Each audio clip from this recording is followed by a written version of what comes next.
यीशु मसीह की हालेलुया। तो सब कोई ध्यान पूर्वक सामने की तरफ देखें, अब ध्यान पूर्वक सुने। जो वचन सुनने से मुंह मोड़ लेता है, जो वचन सुनने से मुंह मोड़ लेता है वो भटक जाता है। तो अच्छा से सुनोगे तो भटकोगे नहीं, और जो वचन सुनने से मुंह मोड़ लेता है वो बहुत ही जल्दी भटक जाता है। अगर हम ध्यान से सुनेंगे तो जिंदगी में कभी भटकेंगे नहीं।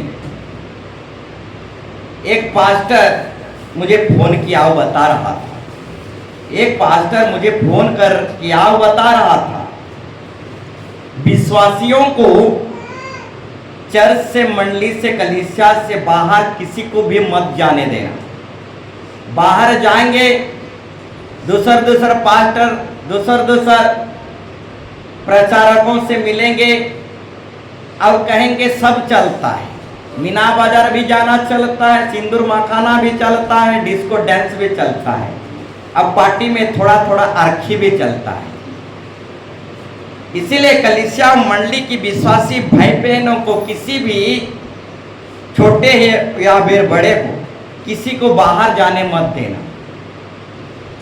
बाहर वाले लोगों से मिलने जुलने मत देना, नहीं तो दुनिया में ऐसे ऐसे भी लोग हैं कि सब चलता है बोलेंगे, जैसू जैसू भी चलेगा, अब घर हणिया दारू में भी जैसू जैसू चलेगा। बोलो यीशु मसीह के। तो इस तरीके से वो पास्टर फोन में बोलने लगा, तुम्हार विश्वासी माँ बहन मन के याड़े से याड़े जाई नहीं देवो, तुम्हें न सिखाबो, तुम्हें न बढ़ाओ,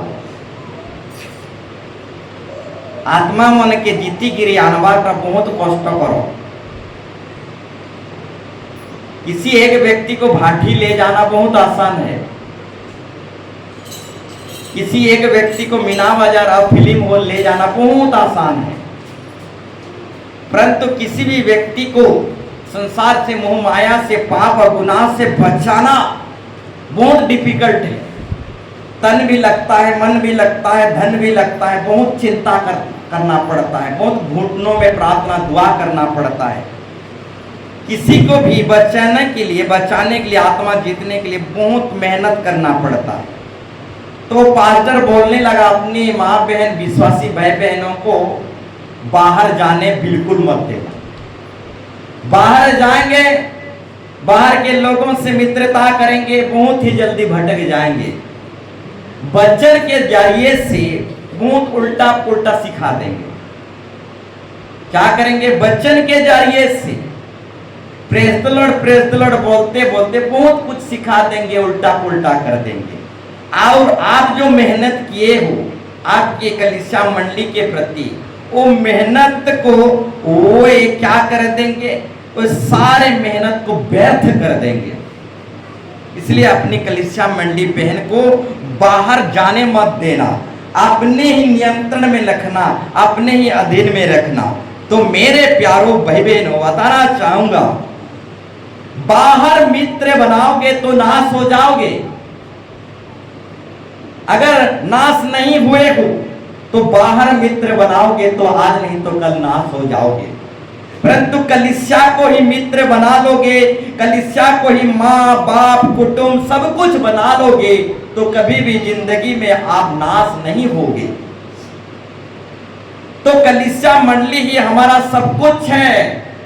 हमारा घर परिवार, हमारा दादा, हमारा दादी, हमारा परिवार, हमारा कुटुंब, हमारा समाज सब कुछ है। कलीसिया ही हमारा सब कुछ है। कलीसिया को ही मित्र बना लो, कलीसिया को ही माँ बाप बना लो।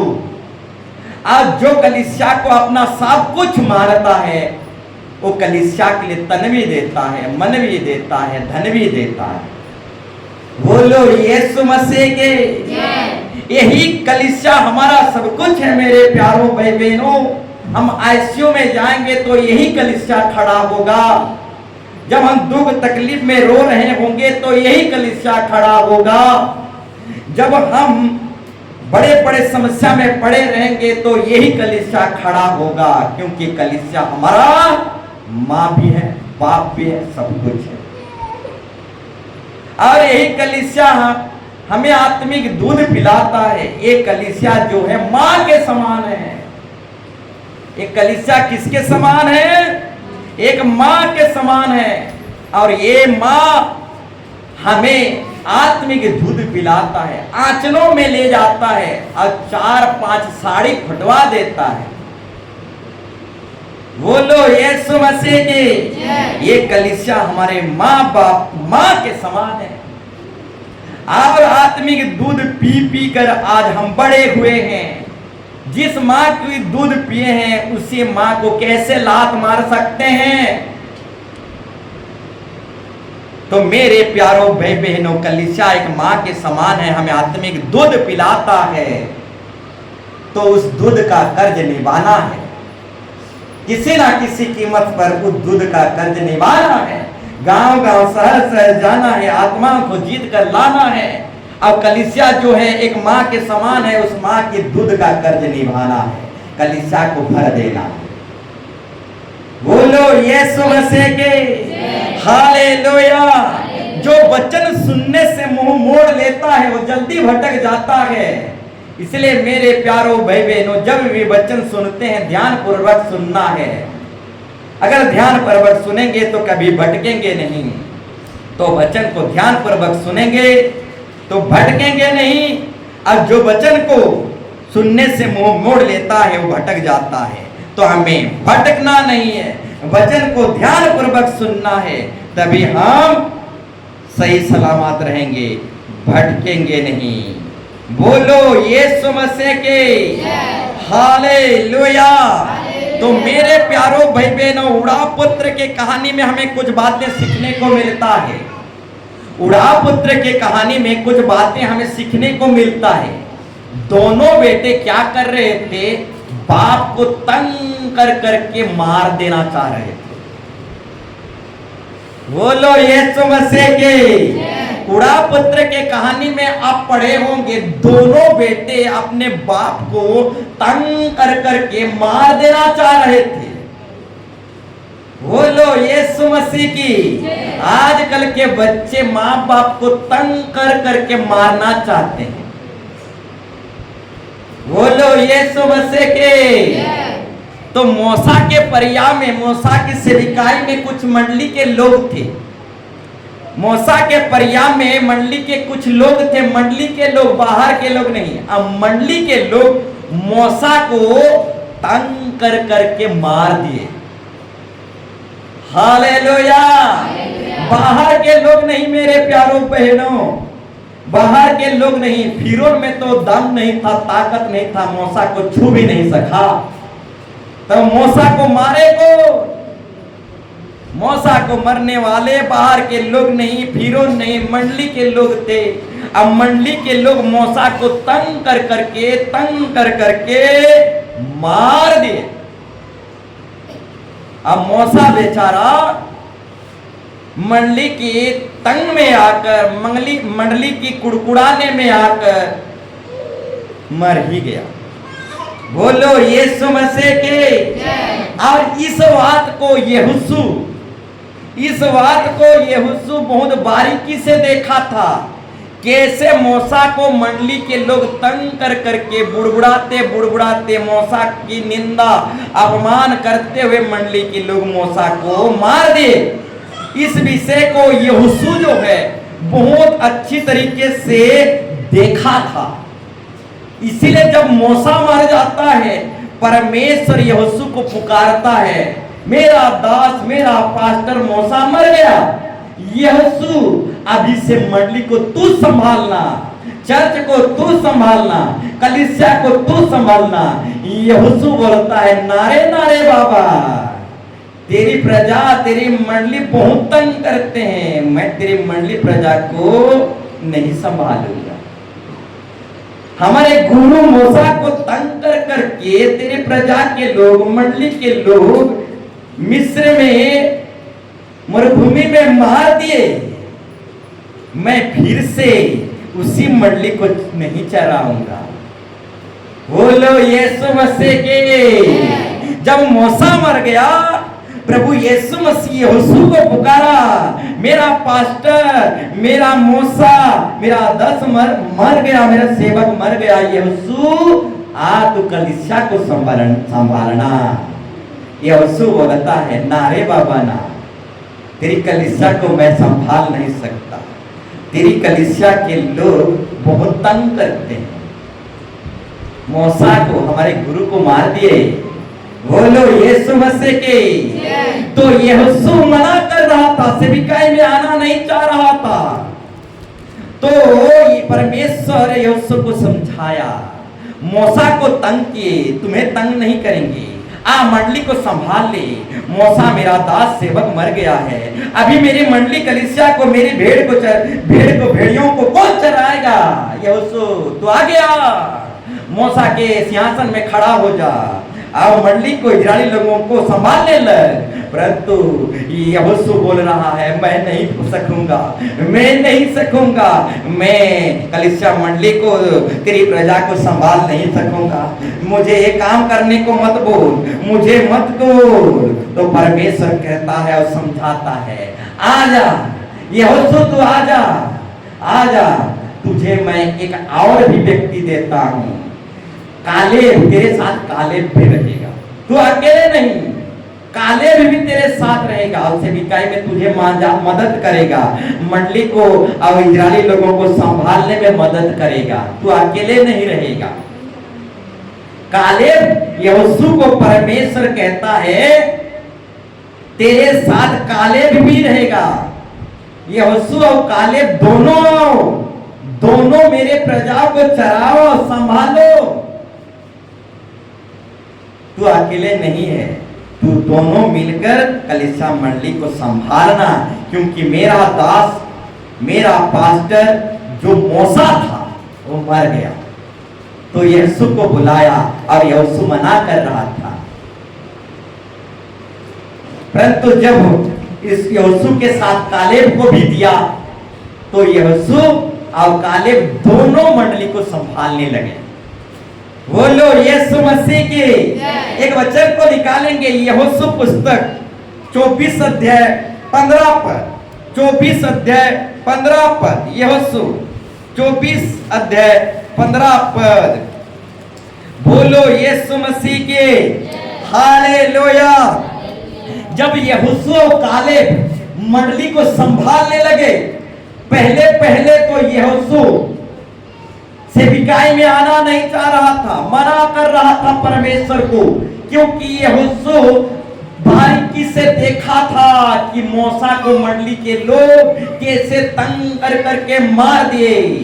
तो यहोशू तंग होना नहीं चाह रहा था, और सेविकाई और मंडली को संभालने के लिए प्रस्तुत नहीं था, वो आगे आने के लिए इच्छुक नहीं था। परंतु जब यहोशू को परमेश्वर कालेब भी देता है, कालेब और यहोशू दोनों मिलकर कलीसिया मंडली को संभालोगे, तब यहोशू सेविकाई के लिए, सुसमाचार के लिए, परमेश्वर की प्रजा के लिए आगे आता है। परंतु एक दिन ऐसा होता है कि कलीसिया मंडली के लोग यहोशू को तंग करने लगते हैं। मूसा को पहले से ही तंग कर करके मार तो दिए थे, परंतु एक दिन ऐसा भी हुआ, यहोशू को मंडली के लोग तंग करने लगे, इतना तंग किए, पढ़े। और यदि यहोवा की, जब यहोशू मंडली के प्रजा के लोगों में तंग आकर क्या बोल रहा है, और यदि यहोवा की सेवा करनी तुम्हें बुरी लगे, सुनो, ऐसा तंग किए थे यहोशू को। इससे पहले मूसा को भी तंग कर करके मंडली प्रजा के लोग मार दिए थे। अभी देखो यहोशू को भी मंडली के लोग ऐसा तंग कर रहे हैं कि यहोशू गुस्सा में आकर मंडली के लोगों को क्या कह रहा है, यदि यहोवा की सेवा करनी तुम्हें बुरी लगे, फिर आगे, तो आज चुन लो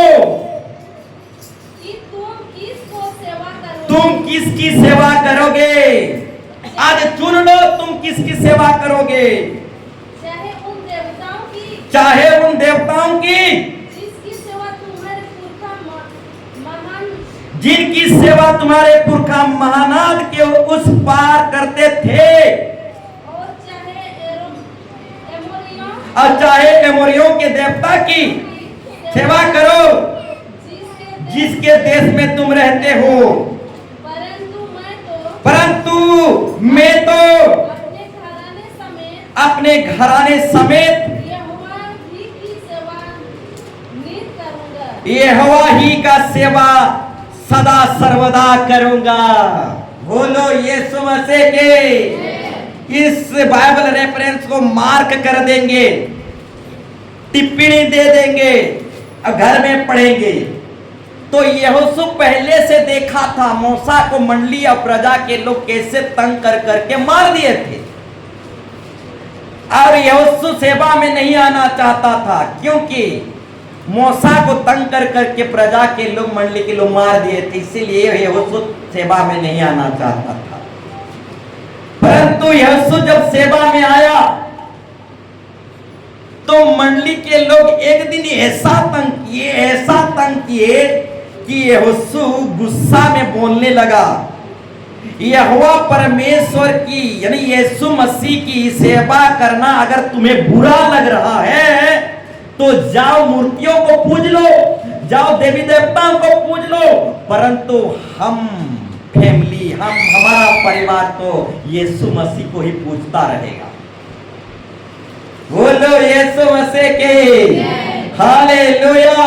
तंग में यहोशू बोलता है, तंग में आकर यहोशू बोलता है, यदि यीशु मसीह को पूजना, यीशु मसीह को मानना तुम्हें बुरा लग रहा है तो जाओ मूर्तियों को चुन लो, देवी देवताओं को पूज लो, परंतु हम तो अपनी घराने समेत यीशु मसीह जिंदा खुदा को अंत तक मानते रहेंगे। Hallelujah, hallelujah. तो मेरे प्यारो भाई बहनों, अब बताना चाहूंगा, ध्यान पूर्वक सुने। हालेलुया। मूसा को मंडली के लोग तंग कर करके मार दिए, यहोशू को भी मंडली के लोग बहुत तंग किए, गुस्सा में बोलने लगा, मंडली के लोगों को बोलने लगा, मूर्तियों को मानना है तो जाओ मानो, देवी देवताओं को मानना है तो जाओ मानो, परंतु हमारा घर के लोग तो जिंदा खुदा यीशु मसीह को मानते थे और मानते रहेंगे। बोलो यीशु मसीह के हालेलुया। तो मेरे प्यारो भाई बहनों, मूसा को मंडली के लोग तंग किए। उड़ा पुत्र की कहानी में दो बेटे अपने बाप को तंग कर करके मारना चाह रहे थे, ठीक उसी तरह यीशु मसीह को भी तंग कर करके मार दिए। बोलो यीशु मसीह के।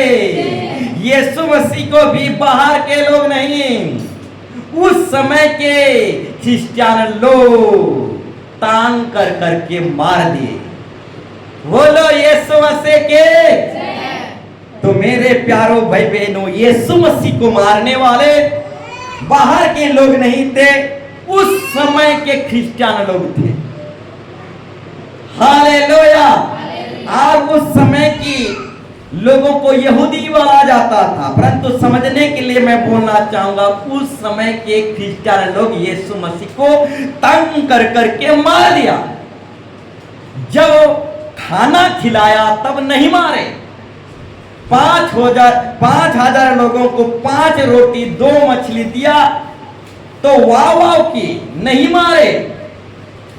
10 कोड़ी में से 9 कोड़ियों को चंगाई दिया तो वे लोग उसे नहीं मारे, परंतु जब खाना देना बंद किया, भोजन देना बंद कर दिया, चमत्कार करना बंद कर दिया, तो वही भीड़ यीशु मसीह के लिए चिल्लाने लगे, वही भीड़ तंग करने लगे, और वही भीड़ यीशु मसीह को सूली पर चढ़ा दिए। तो यीशु मसीह को तंग करने वाले, सूली पर चढ़ाने वाले बाहर लोग नहीं थे, उस समय के क्रिश्चियनिटी लोग थे। हालेलुया। जिन लोगों को 5 रोटी 2 मछली खिलाया था, वही लोग तंग के सूली पर चढ़ाए। जिन लोगों को चंगाई छुटकारा दिया था और रोग से बीमारी से चंगाई और छुटकारा दिया था, वही लोग यीशु मसीह को तंग किए और सूली पर चढ़ा दिए। बोलो यीशु मसीह के 10 कोड़ी चंगाई प्राप्त की। कितने लोग यीशु मसीह के पास आए?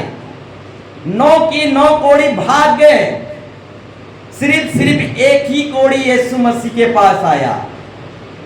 तो वो 9 कोड़ी जो भागे थे, वही 9 कोड़ी भीड़ में समा गए और यीशु मसीह को क्रूस चढ़ाओ, यीशु मसीह को क्रूस चढ़ाओ।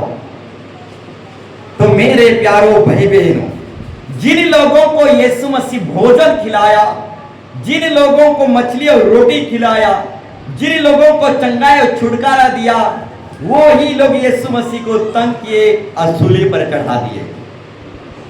हालेलुया। तो मेरे प्यारों भाई बहनों, मूसा को तंग किए, यहोशू को तंग किए, यीशु मसीह को भी तंग किए, आज भी तंग करते हैं। हालेलुया, आज भी तंग करते हैं। ये बीमारी आज तक मसीह समाज में भागा नहीं है। आज भी ये बीमारी जो है गया नहीं है। बोलो यीशु मसीह के हालेलुया। मूसा को तंग किए, यहोशू को तंग किए, आओ यीशु मसीह को भी तंग कर करके सूली पर चढ़ा दिए। ये बाहर के लोग नहीं थे। हालेलुया। तो ये बीमारी आज भी है मेरे प्यारों भाई बहनों। Hallelujah, hallelujah. बोलो यीशु मसीह की हालेलुया। तो और भी कुछ बातों को आपके सामने रखना चाहूंगा। बोलो यीशु मसीह की हालेलुया। तो आइए और भी कुछ बातों को आपके सामने रखना चाहूंगा। ये शैतानी जाति जो है, बिना प्रार्थना बिना उपवास से नहीं जाती। मत्ती 17 का 21 जल्दी निकालेंगे। आज का टॉपिक विषय बहुत लंबा है और अच्छी तरह से पढ़ेंगे। अच्छा पढ़ेंगे तो अच्छा प्रकाशन मिलेगा। लेट हो रहा है, जल्दी जल्दी पढ़िए। मत्ती 17 का 21 रहने दीजिए, मत पढ़िए। पर यह जाति बिना प्रार्थना और उपवास के नहीं निकलती। ध्यान पूर्वक सुनो मेरे प्यारों भाई बहनों, शैतानी जाति बिना प्रार्थना बिना उपवास से नहीं निकलती। शैतानी जाति को अपने अंदर से, अपने घर परिवार से निकालना है तो प्रार्थना करना पड़ेगा, प्रार्थना उपवास में आना पड़ेगा। नहीं तो शैतानी जाति निकलेगा नहीं, वो आता जाता रहेगा। आपके अंदर शैतानी जाति आता जाता रहेगा, आपको तंग करता रहेगा, आपको हैरान करता रहेगा।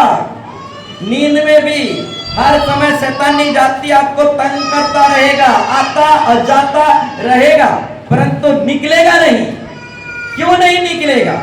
क्योंकि हम प्रार्थना करते नहीं और उपवास प्रार्थना में आते नहीं, इसलिए शैतानी जाति आएगा जाएगा परंतु निकलेगा नहीं। बोलो यीशु मसीह के हालेलुया।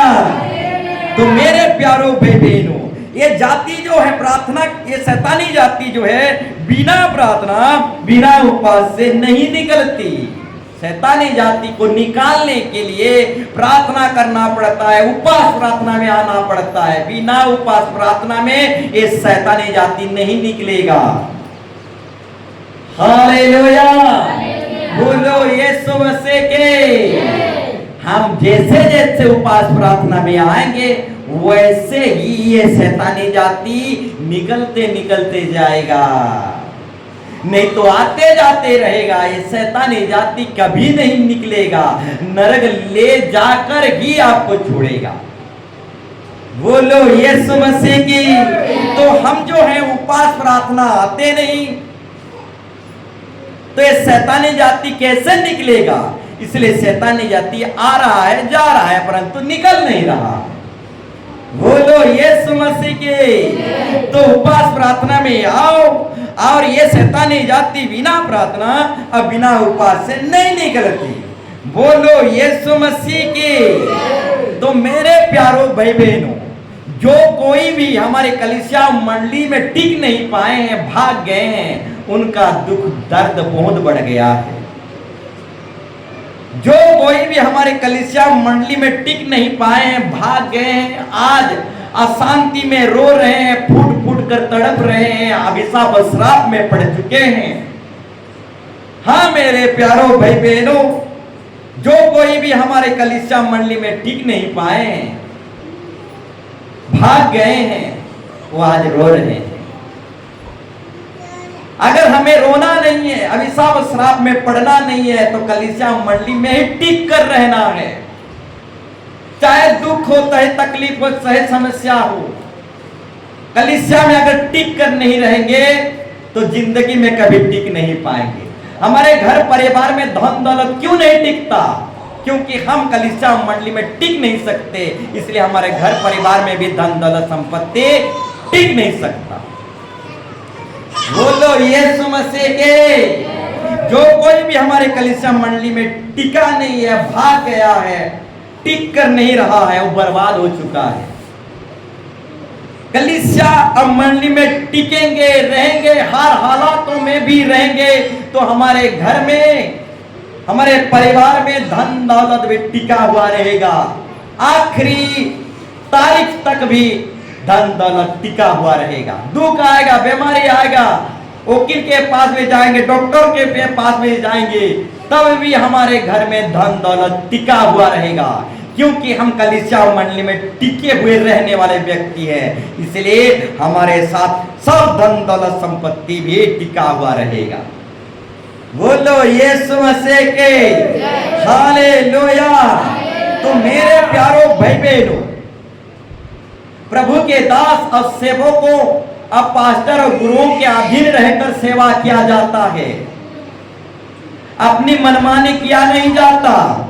कल ही बोल रहा था, प्रभु के दास सेवक पास्टर लोगों के अधीन में रहकर सेवा किया जाता है।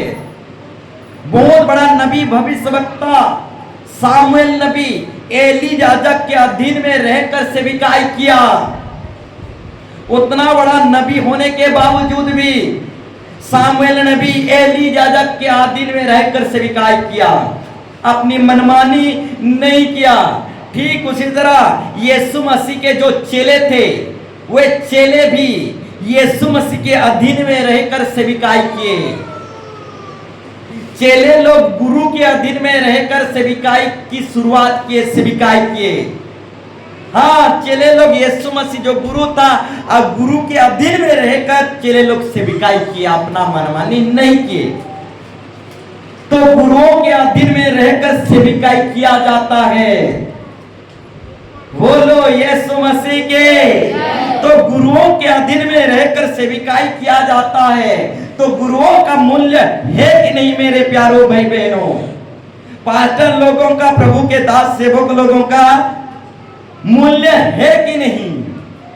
अगर मूल्य है तो आदर कहां गया? उनका अधीन रहना कहां गया?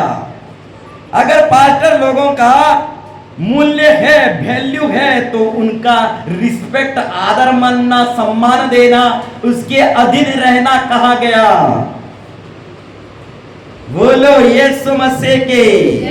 तो मेरे प्यारो भाई बहनों, आज आदर लोप हो गया है, सम्मान लोप हो गया है, रिस्पेक्ट देना लोप हो गया है, अधीन रहना लोप हो गया है। एक ही कलीसिया की बात नहीं है, सारा संसार में जो कलीसिया मंडली है, सारा कलीसिया में आदर, सम्मान, रिस्पेक्ट लोप हो गया। बोलो यीशु मसीह के। तो मेरे प्यारो भाई बहनों, गुरुओं का आदर किया जाता है, गुरुओं का सम्मान किया जाता है, अपमान नहीं। बोलो यीशु मसीह के। हालेलुया। तो गुरुओं के अधीन रहकर सेविकाई किया जाता है। बोलो यीशु मसीह की। तो दुनिया के लिए हम हीरो हो सकते हैं, दुनिया के लिए हम हीरो हो सकते हैं, परंतु गुरुओं के सामने अभी भी हम जीरो हैं, अब बच्चे और कच्चे हैं। बोलो यीशु मसीह के। गुरुओं के सामने हीरोगिरी नहीं कर सकते। ध्यानपूर्वक सुनो, गुरुओं के सामने हम अपना हीरोगिरी नहीं कर सकते। गुरुओं के सामने हम अभी भी बच्चे और कच्चे हैं। गुरुओं के सिर पर चढ़कर पेशाब नहीं कर सकते। बोलो यीशु मसीह के। चाहे हम दुनिया वालों के लिए कलेक्टर हो सकते हैं, डॉक्टर हो सकते हैं, गवर्नर हो सकते हैं, परंतु गुरुओं के सामने और माँ बाप के सामने अभी भी जीरो हैं और बच्चे और कच्चे हैं। अब माँ बाप और गुरुओं के सामने कभी हीरोगिरी नहीं कर सकते। बोलो यीशु मसीह के। हालेलुया। तो गुरुओं के सामने हम ओवर स्मार्ट दिमाग नहीं चला सकते। ये गुरुओं का अपमान है। मां बाप के सामने हम अपने आप को हीरोगिरी नहीं दिखा सकते। ये मां बाप का अपमान है। मां बाप के सिर पर चढ़ जाना है। हालेलुया। गुरु के द्वारा हम बहुत कुछ सीख गए, अब गुरु से हीरो बन गए। तो दुनिया वालों के लिए हम हीरो बने होंगे, परंतु गुरु के सामने हम हीरोगिरी नहीं कर सकते। ये सम्मान नहीं है। गुरु के सिर पर चढ़ जाना और पेशाब कर देना। बोलो यीशु मसीह की। तो एक बाइबल रेफरेंस निकालेंगे और इस विषय को हम समझने की कोशिश करेंगे। मत्ती 10 अध्याय 24 पद और 25 पद। मत्ती 10 अध्याय 24 पद और 25 पद पढ़िए। चेला अपने गुरु से बड़ा नहीं, और ना दास अपने स्वामी से, और ना ही दास अपनी स्वामी से। चेले का गुरु के और दास का स्वामी के, चेला का गुरु से और दास का स्वामी के बराबर होना ही बहुत है। जब उन्होंने घर की स्वामी को शैतान कहा तो उसके घर वालों को क्या कुछ नहीं कहेंगे। बोलो यीशु मसीह की। तो चेला अपने गुरु से बड़ा नहीं हो सकता। ध्यानपूर्वक सुनो, चेला जिंदगी में गुरु से बड़ा नहीं हो सकता, गुरु से बड़ा हीरो नहीं बन सकता, गुरु से बड़ा ओवर स्मार्ट नहीं बन सकता। हालेलुया। गुरु के सामने चेला अभी भी बच्चा और कच्चा है और जीरो है। बोलो यीशु मसीह की। और ना ही दास अपनी मालिक से बड़ा हो सकता है।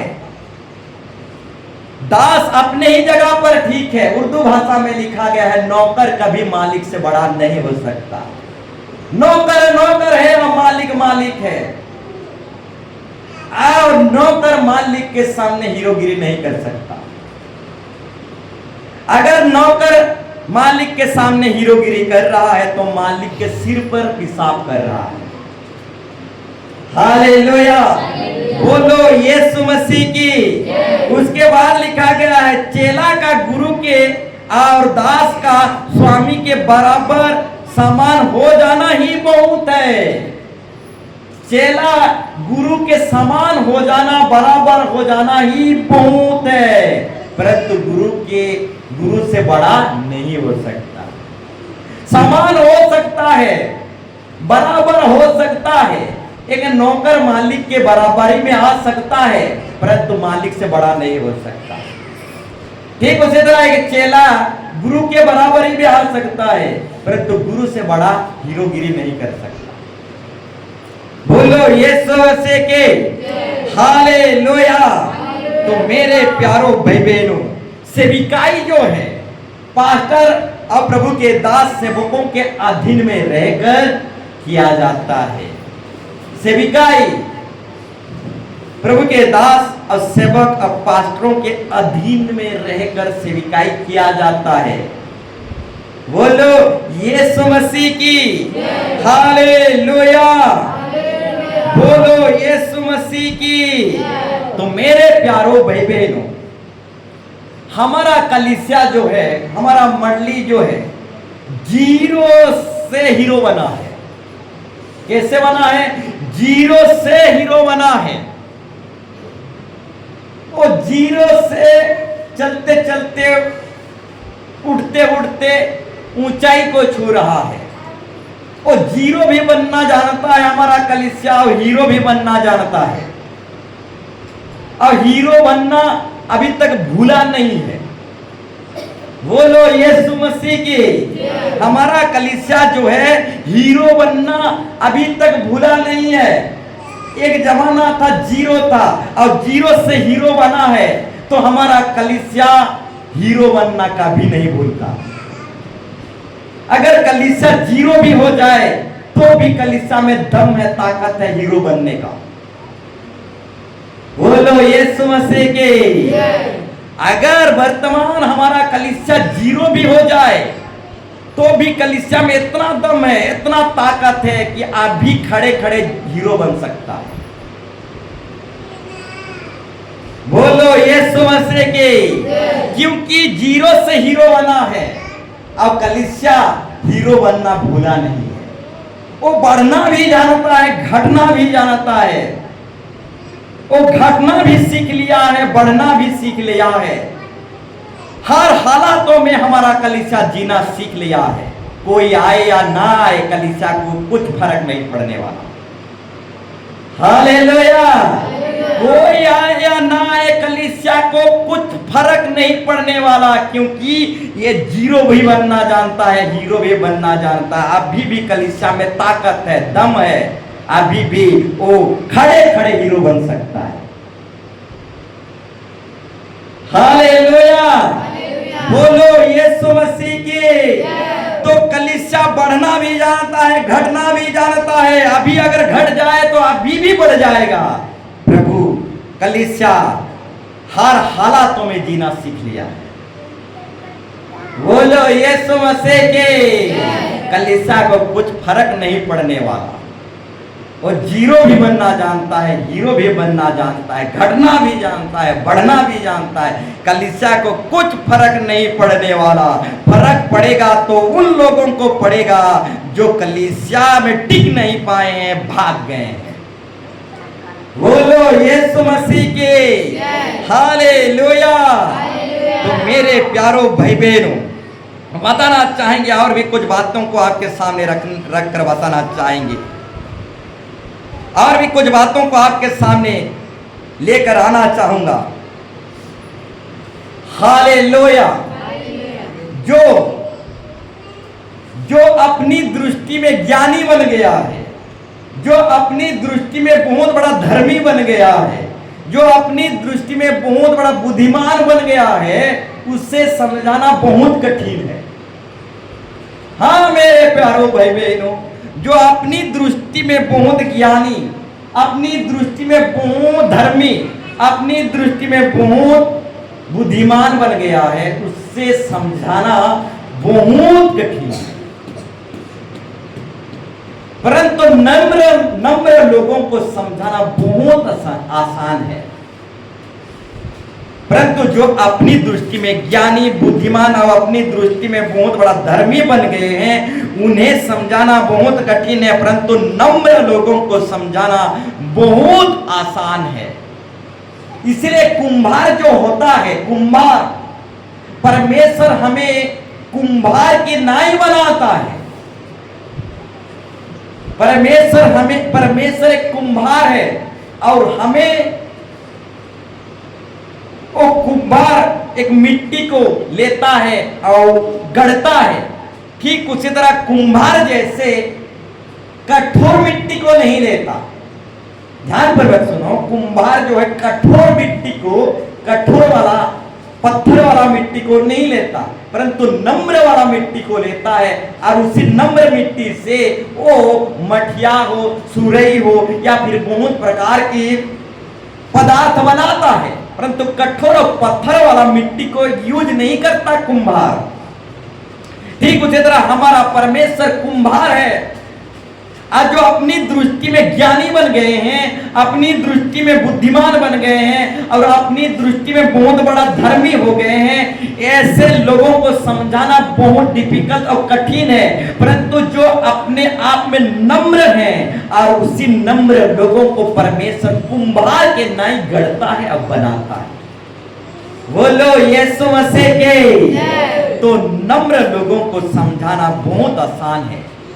आओ, कुम्हार जो है नम्र मिट्टी को लेता है, नरम मिट्टी को लेता है और आकार देता है, अब बहुत सारे पदार्थ बना लेता है। बोलो यीशु मसीह के।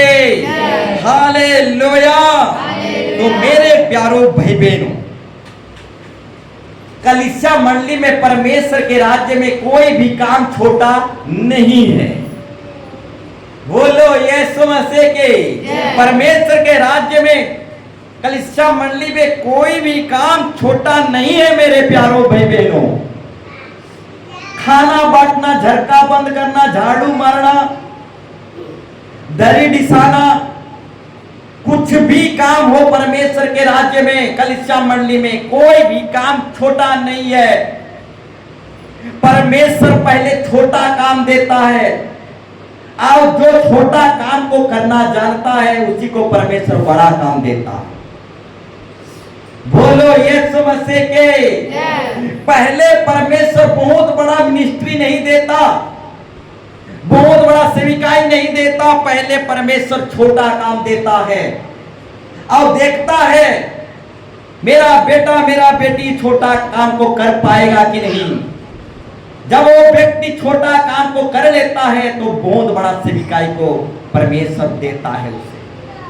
बोलो यीशु मसीह के। तो परमेश्वर जो होता है पहले छोटा काम देता है, उसके बाद बड़ा काम देता है। तो परमेश्वर के राज्य कलीसिया मंडली में कोई भी काम छोटा नहीं है। झाड़ू मारना भी छोटा नहीं है, झरका कबड़ बंद करना, ये कोई भी बात छोटा नहीं है मेरे प्यारो भाई बहनों। स्तिफनुस जो था, प्रेरित काम में आप पढ़ोगे, स्तिफनुस जो था उसे सिंहासन का काम नहीं दिया गया था, उसे पुलपिट का काम नहीं दिया गया था, उसे वेदी का काम नहीं दिया गया था, परंतु भोजन बांटने की काम दिया गया था। एक छोटा सा काम दिया गया था, भोजन बांटने की काम। और उसी भोजन बांटने की काम को स्तिफनुस बहुत ही ईमानदार से करने लगा और परमेश्वर उसी स्तिफनुस को ऐसा खड़ा किया, ऐसा खड़ा किया, ऐसा खड़ा किया कि स्वर्ग का द्वार खुल गया और सब दिन बैठने वाला यीशु मसीह, पिता के दाहिने ओर बैठने वाला खुदा स्तिफनुस की सेविकाई को देखकर वो बैठ नहीं पाया, यीशु मसीह स्वर्ग में खड़ा हो गया। बोलो यीशु मसीह के। तो स्तिफनुस को बहुत बड़ा सेविकाई नहीं दिया गया था, एक छोटा सा सेविकाई दिया गया था खाना बांटने का। और उसी छोटा सा सेविकाई को बड़े ही ईमानदारी से स्तिफनुस करने लगा। अब प्रभु देखा उसकी सेविकाई को, भोजन बांटने की सेविकाई, और ईमानदार और वफादारी के साथ जब वो स्तिफनुस वो सेविकाई को करने लगा, छोटा सा काम को करने लगा, तो यीशु मसीह आनंद से खुशी होकर उसकी सेविकाई में बैठकर रहने नहीं पाया, स्वर्ग में खड़ा हो गया। हालेलुया। तो मेरे प्यारो भाई बहनों, परमेश्वर के राज्य में कोई भी काम छोटा नहीं है। झरका बंद करना, दरवाजा बंद करना, झाड़ू मारना, कोई भी काम परमेश्वर के राज्य में छोटा नहीं है। जो छोटा काम करना जानता है उसी को परमेश्वर बहुत बड़ा काम देता है। अब स्तिफनुस को एक छोटा सा काम दिया, अब परमेश्वर उसी छोटे से काम से ऐसा उठाया कि स्वर्ग का द्वार ही खुल गया। बोलो यीशु मसीह के। तो पहले जब प्रभु आपको इस्तेमाल करेगा, पहले झाड़ू की काम देगा, झरका बंद करने का काम देगा, भोजन बंटने का काम देगा, उसके बाद बड़ा काम देगा। बोलो यीशु मसीह के। तो मेरे प्यारों भाई बहनों, परमेश्वर पहले छोटा काम देता है और उसी छोटे काम से ऐसा इस्तेमाल करता है, ऐसा इस्तेमाल करता है, ऐसा व्यवहार करता है कि पूरा इसी छोटे से काम से उठाकर बहुत बड़ा इंसान बना देता है। परंतु हम तो झाड़ू मारना नहीं चाहते, छोटा छोटा काम करना नहीं चाहते, तो बड़ा काम कैसे मिलेगा? बोलो यीशु मसीह के हालेलुया।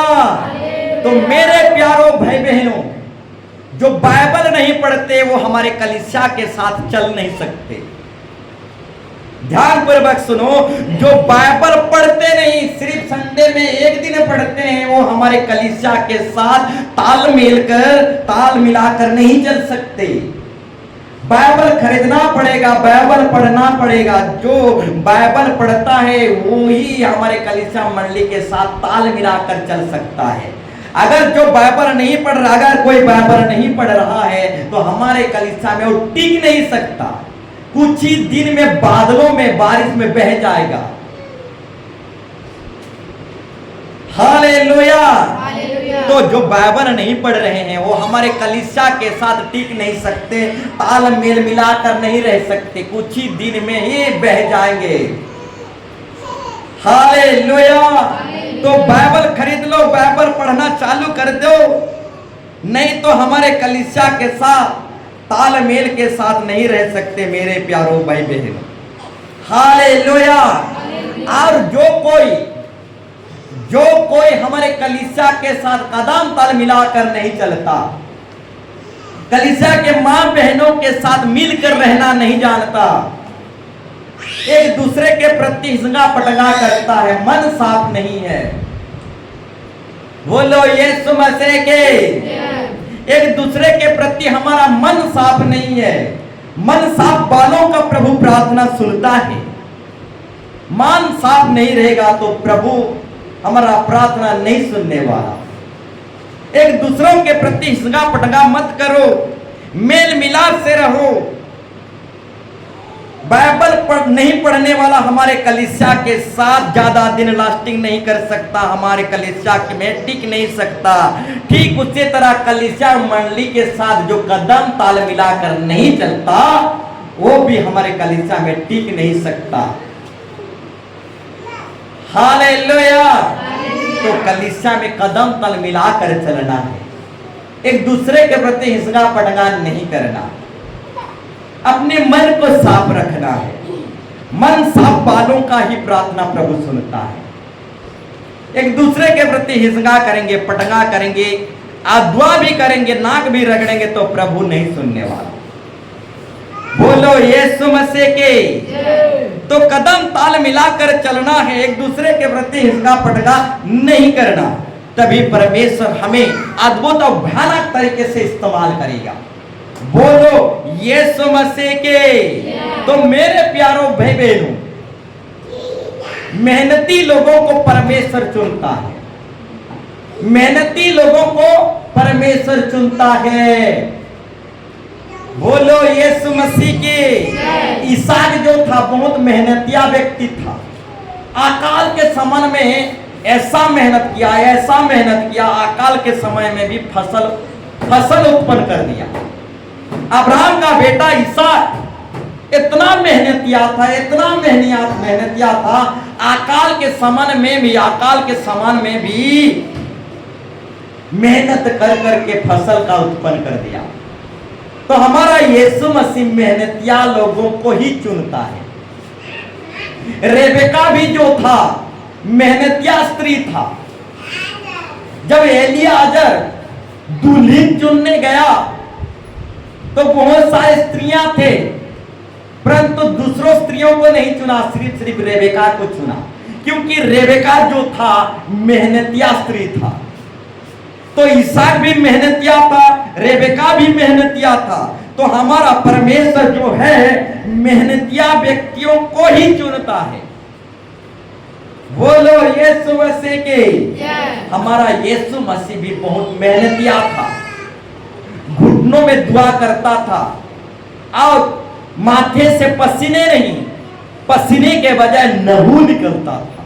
इतना बड़ा मेहनतिया यीशु मसीह था। इतना ही नहीं, हमारा यीशु मसीह और भी मेहनतिया था। गांव गांव घर घर जा जाकर आत्माओं को जीत कर लाता था। उस समय में गाड़ी घोड़ा नहीं था। इस शहर दूसरा टाउन, दूसरा जगह, इस तरीके से पैदल जाते थे। जंगल झाड़ पर्वत नादी नाला डेग डेग कर जाते थे, पैदल जाते थे। जिस तरीके से हमारे कलिसिया मंडली में बहुत सारे विश्वासी भाई बहन पैदल आते हैं, ठीक उसी तरह हमारा यीशु मसीह भी पैदल घूमता था, आत्माओं को जीत कर लाता था। तो हमारा यीशु मसीह भी बहुत मेहनतिया था। अब मेहनतिया लोगों को ही परमेश्वर चुनता है। इसहाक मेहनतिया, रेबेका मेहनतिया, हमारा यीशु मसीह भी मेहनतिया। यीशु मसीह बचपन से ही मेहनतिया था। उसके बाद जो था पढ़ाई था, और पढ़ाई के काम में यीशु मसीह, बालक यीशु मसीह पढ़ाई के काम में अपने बाप को बहुत मदद करता था। बड़े बड़े काट उठाता था, बड़े बड़े काम करता था, पढ़ाई की काम करता था, अपने बाप को हेल्प करता था, मदद करना था। यानी यीशु मसीह बचपन से मेहनतिया था। हालेलुया। तो मेरे प्यारों भाई बहनों, हमारा यीशु मसीह जो है मेहनतिया लोगों को ही चुनता है। बोलो यीशु मसीह के। और यीशु मसीह गांव गांव घर घर जा जाकर नदी नाला पहाड़ पर्वत डेग कर जाकर आत्माओं को जीत कर लाता था। और आत्माओं को जीतना और आत्माओं को जीत कर लाना और यीशु मसीह को सौंपना, ये बहुत बड़ा दान है। ये बहुत बड़ा कन्यादान है, और ऐसा दान सबसे बड़ा दान है। बोलो यीशु मसीह के। आत्माओं को जीत कर लाना और यीशु मसीह को सौंपना, ये बहुत बड़ा दान है। हालेलुया।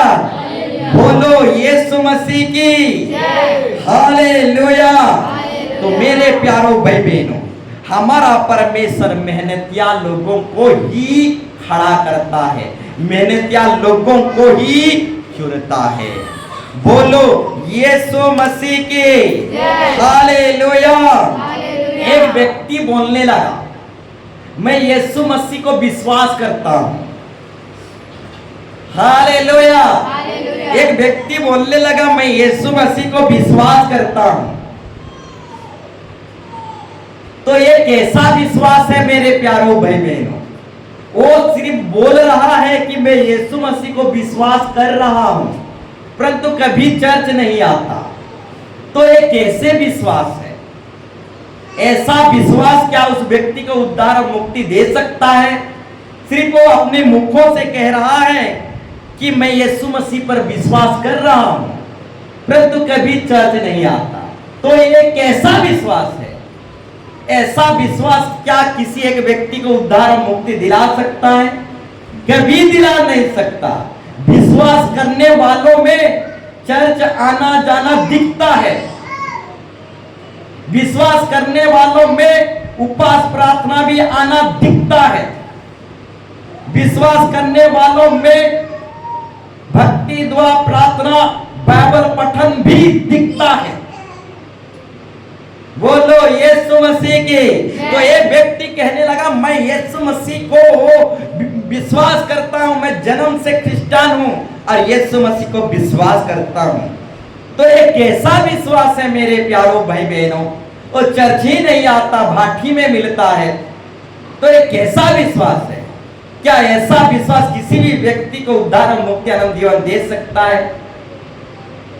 तो मेरे प्यारों भाई बहनों, आज भी ऐसे बहुत सारे लोगों को देखे होंगे, मुंह से कहेंगे हम यीशु मसीह को विश्वास करते हैं, परंतु उसके जीवनों के द्वारा देखने को पाओगे उनके जीवन में प्रार्थना नहीं है, चर्च आना जाना नहीं है, भक्ति द्वारा कुछ भी नहीं है।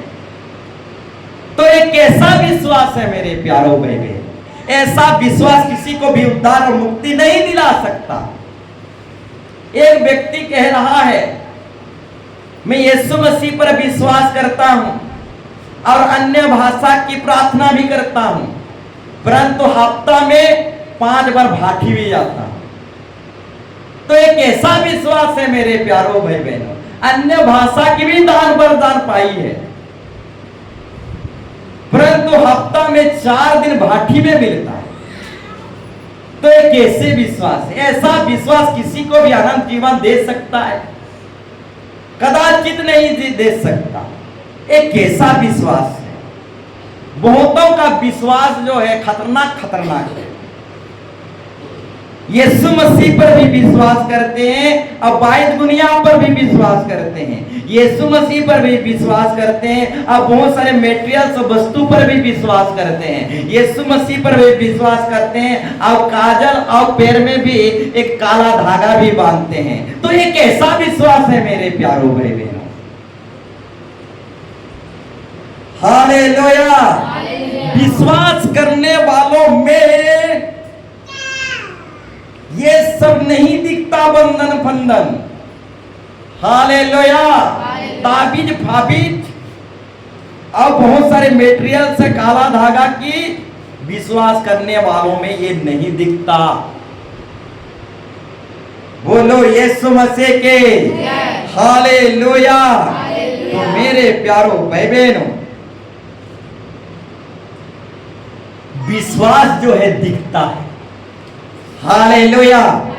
विश्वास जो है दिखता है। अगर हम विश्वास करते हैं कहेंगे, परंतु हमारे जीवन में प्रार्थना दुआ भक्ति कुछ भी नहीं है, तो हमें ऐसा विश्वास हमें उद्धार और मुक्ति नहीं दिला सकता। बोलो यीशु मसीह के हालेलुया। बोलो यीशु मसीह के हालेलुया।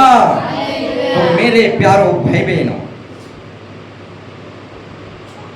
और एक विषय को आपके सामने रखना चाहूंगा। हालेलुया। चोर परमेश्वर के राज्य में, परमेश्वर के राज्य की वारिस नहीं हो सकते। हालेलुया। चोर जो हैं परमेश्वर के राज्य की वारिस नहीं हो सकते। हाँ, परमेश्वर की द्रव्य चोर, परमेश्वर का द्रव्य चोर बोलने से दशमांश चोर परमेश्वर के राज्य के वारिस नहीं हो सकते। मलाकी पुस्तक में परमेश्वर बताता है परमेश्वर की द्रव्य चोरी हो रहा है। भवन में दशमांश और भेंट नहीं लाया जा रहा है, परमेश्वर की द्रव्य चोरी हो रहा है। परमेश्वर को लूटकर, परमेश्वर को लूटकर और परमेश्वर का द्रव्य चोरी करके कोई व्यक्ति अमीर नहीं बन सकता। बोलो यीशु मसीह के हालेलुया। परमेश्वर को लूटकर कोई भी व्यक्ति अमीर नहीं बन सकता मेरे प्यारों भाई बहनों। और परमेश्वर के द्रव्य चोरी कर कर कोई भी इंसान बड़ा आदमी नहीं बन सकता। बोलो यीशु मसीह के चोर परमेश्वर के राज्य के वारिस नहीं हो सकते। परमेश्वर की द्रव्य चोर करने वाले, दशमांश उठाने वाले, भेंट को चोरी करने वाले परमेश्वर के राज्य के वारिस कदाचित नहीं हो सकते। हालेलुया। बोलो यीशु मसीह के। तो हम निकालेंगे मलाकी 3:8। यहां पर द्रव्य चोरी के विषय में लिखा गया है। द्रव्य चोरी के विषय में उड़िया में पढ़ेंगे। मलाकी 3:8 पढ़िए। टिके पढ़ी दिया पटी जानवर चाहिए। Praise the lord. मलाकी मतीर पछे पटे नया पुराना नियम। हालेलुया। ठीक है, आप पढ़ते रहेंगे। सुनिए, परमेश्वर को लूटकर कोई भी व्यक्ति धनवान नहीं बन सकता। परमेश्वर का द्रव्य चोरी कर कर कोई भी अमीर नहीं हो सकता। दशमांश उठाने वाली भेंट जो है ये प्रभु का है। अब परमेश्वर का द्रव्य परमेश्वर से लूट कर कोई व्यक्ति अमीर नहीं हो सकता। हालेलुया, बोलो यीशु मसीह के। पढ़िए, क्या मनुष्य परमेश्वर को धोखा दे सकता है? क्या मनुष्य परमेश्वर को धोखा दे सकता है? पर देखो, तुम मुझको धोखा देते परंतु हर एक मनुष्य परमेश्वर को धोखा दे रहा है, लूट रहा है, परमेश्वर से चोरी कर रहा है। और तो भी पूछते हो। और इंसान खुद पूछ रहा है कि हम किस बात पर परमेश्वर को धोखा दे रहे हैं। फिर आगे, हमने किस बात में तुझे लूटा है? हमने किस बात में परमेश्वर को लूटा है? दसमांश तो परमेश्वर कह रहा है दसमांश और उठाने वाली भेंट में तुम पर भारी श्राप पड़ा है। तुम पर भारी श्राप पड़ा है, क्योंकि तुम मुझे लूटते हो। वरन सारी जाति ऐसा ही करती है। सारी दसमांश भंडार में ले आओ कि मेरे भवन भोजन वस्तु से भरे रहे।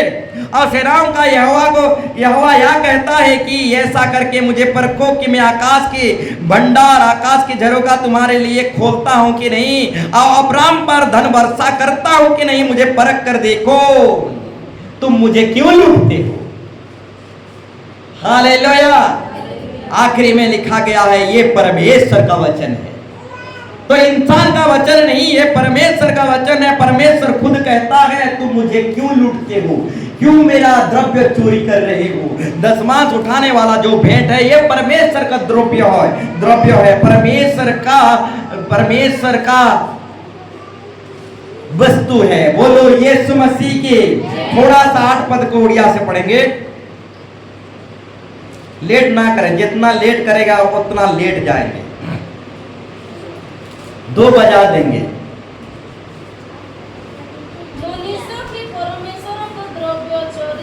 मनुष्य की परमेश्वर द्रव्य चोरी करू अच्छा। और एक बार, मनुष्य की गोटे मनुष्य साधारण मनुष्य की परमेश्वर द्रव्य चोरी करिबो।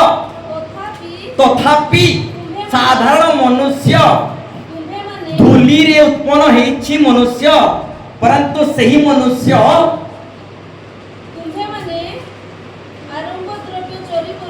परमेश्वर द्रव्य चोरी करी अच्छा। आओ तुम्हें माने कहू अच्छो, आमेन नारे निरूपे। बोलो यीशु मसीह की। हो गया, बसने रहिए। तो चोर जो है परमेश्वर के राज्य के वारिस नहीं हो सकते। दसमांश चोर, उठाने वाली भेंट की चोर परमेश्वर के राज्य के वारिस नहीं हो सकते। कामचोर भी परमेश्वर के राज्य के वारिस नहीं हो सकते। समय चोर यानी एतवार दिन को भी चुराते हैं, एतवार दिन भी मस्ती करते हैं, भवन नहीं आते। समय चोर भी परमेश्वर के राज्य के वारिस नहीं हो सकते। और भेड़ चोर भी परमेश्वर के राज्य के वारिस नहीं हो सकते। दसमांश चोर, समय चोर, काम चोर, इस तरीके से चोर जो है परमेश्वर के राज्य के वारिस नहीं हो सकते। यीशु मसीह की सेविकाई में एक चोर था, उसका नाम यहूदा था। यीशु मसीह की सेविकाई में अगर एक चोर था तो हमारी सेविकाई में भी चोर हो सकते हैं। काम चोर भी हो सकते हैं, समय चोर भी हो सकते हैं, दसमांश भी चोर हो सकते हैं। और दसमांश नहीं लाएंगे, भवन में नहीं डालेंगे। तो यीशु मसीह की सेविकाई में एक चोर था, तो हमारे सेविकाई, हमारे मिनिस्ट्री में भी चोर उत्पन्न हो सकते हैं। बोलो यीशु मसीह के। तो चोर परमेश्वर के राज्य की वारिस नहीं हो सकते। बोलो यीशु मसीह के। हालेलुया। तो मेरे प्यारो भाई बहनों, आज की टॉपिक और विषय को मैं बोल नहीं पाया, सिखा नहीं पाया। तो मेरे प्यारो भाई बहनों, आज की विषय और टॉपिक बहुत लंबा था। मैं तो टॉपिक ही स्टार्ट नहीं किया हूँ, परंतु मैं टॉपिक में नहीं जाऊंगा। आज यहीं पर हम समाप्त करेंगे। टॉपिक बहुत लंबा था, मैं टॉपिक में ही आज नहीं गया। साधारण विषय को आप लोगों के पास रखा। तो आज साधारण विषय के द्वारा प्रभु जो हमको सिखाया, बताया, तो इस बात को हम बहुत बारीकी से थोड़ा मनन करें, चिंतन करें, अपने आप को जांचें और देखें कि हाँ, कहाँ हम चूक रहे हैं, कहाँ हम छूट रहे हैं। एक फरोशी था, अपनी गलती को नहीं देखता था, दूसरों की गलती को देखता था, इसीलिए वो कभी धर्मी ठहर नहीं पाया। जो दूसरों की गलती को देखता है वो कभी धर्मी नहीं बनेगा। जो अपनी गलती को देखता है वही धर्मी बनेगा। बोलो यीशु मसीह के। तो हमारे गलती को हम देखें, आज की वचन के अनुसार, आज के टॉपिक विषय के अनुसार, कहां हम छूट रहे हैं, किस बात में भूल कर रहे हैं, किस बात में गलती कर रहे हैं। यदि हम अपनी गलती को देखेंगे तो प्रभु हमें धर्मी ठहराएगा। अगर हम अपनी गलती को नहीं देखेंगे, दूसरों की गलती को देखेंगे, तो कभी धर्मी ठहर नहीं पाएंगे। बोलो यीशु मसीह के। तो आइए हम अपनी गलती को देखें, आइए हम खड़े हो जाएं, अपनी गलती को देखें और अपने लिए रोएं, फुट फुट कर रोएं, छाती पीट पीट के तौबा करें, पश्चाताप करें। दूसरों की गलती नहीं, अपनी गलती को देखें और अपनी गलती के लिए पश्चाताप करें, रोएं, प्रार्थना करें, गिड़गिड़ाएं, आंसू निकालें और प्रार्थना करें। आज की टॉपिक को थोड़ा मनन करें, थोड़ा चिंतन करें, हम कहां छूट रहे हैं, कहां गलती कर रहे हैं। हाँ, आज हम टॉपिक के अनुसार अपने आप को जांचें, अपने आप को देखें, हम कहां चूक रहे हैं। जो कोई भी परमेश्वर के वचन को सुनने से मुंह मोड़ लेता है, उसका प्रार्थना स्वर्ग तक नहीं पहुंचेगा। जो परमेश्वर की वचन को सुनने से मुंह मोड़ लेता है वो भटक जाता है। और जो कोई भी हमारे कलीसिया में टिक नहीं पाया है, भाग गया है, आज वो शांति और खुशी से नहीं, वो आज अभिशाप और श्राप में पड़ चुका है। तो हमें कलीसिया में टिकना है, कलीसिया में रहना है। कलीसिया में टिकेंगे, प्रभु के परिवार में टिकेंगे, तो हमारे घर में धन दौलत भी टिका हुआ रहेगा। हम टिकते नहीं, इसलिए धन दौलत भी टिकता नहीं। आए हम कलीसिया मंडली में टिक कर रहे हैं, आए हम परमेश्वर के मंडली में टिक कर रहे हैं। चोर कभी परमेश्वर के राज्य के वारिस नहीं हो सकता। हम दसवां उठाने वाले भेंट में चोरी करते हैं, चोर कदापि परमेश्वर के राज्य के वारिस नहीं हो सकता। काम चोर कभी परमेश्वर के राज्य के वारिस नहीं हो सकता। समय चोर कभी परमेश्वर के राज्य के वारिस नहीं हो सकता। भेड़ चोर कभी भी परमेश्वर के राज्य के वारिस नहीं हो सकता। तो चोर और किसी काम के लिए नहीं आता। चोरी करना, घात करना, हत्या करना, चोर सिर्फ काम चोर जो है सिर्फ लूटने के लिए आता है। हाँ, समय चोर जो है सिर्फ लूटने के लिए आता है। यस काम चोर और किसी बात के लिए नहीं आता, चुराने, लूटने, घात करने के लिए आता है। Yes Holi in the name of Jesus. Oh,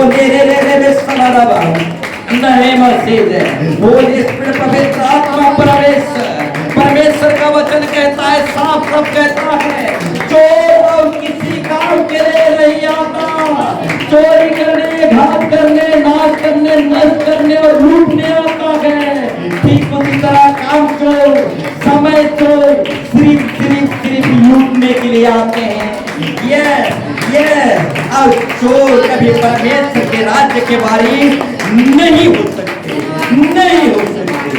वो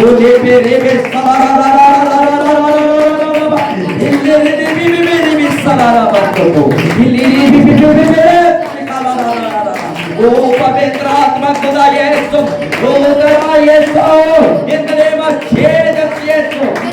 पवित्र आत्मा प्रवेश अपने लहू से हमें धो दे, हमें चंगाई दे, छुटकारा दे प्रभु, अपने लहू से धो दे, हमें पवित्र कर प्रभु। हाँ प्रभु परमेश्वर, हमारे हृदय में बहुत सारे गलती है, हमारे अंदर में बहुत सारे बुराई है। प्रभु यीशु मसीह तू अपने वचन भेजकर हमें चंगाई देता है, छुटकारा देता है, हमें आजादी देता है। वो प्रभु यीशु मसीह उधर वो चंगाई दी, छुटकारा दे, अपने लहू से धो दे, वो दे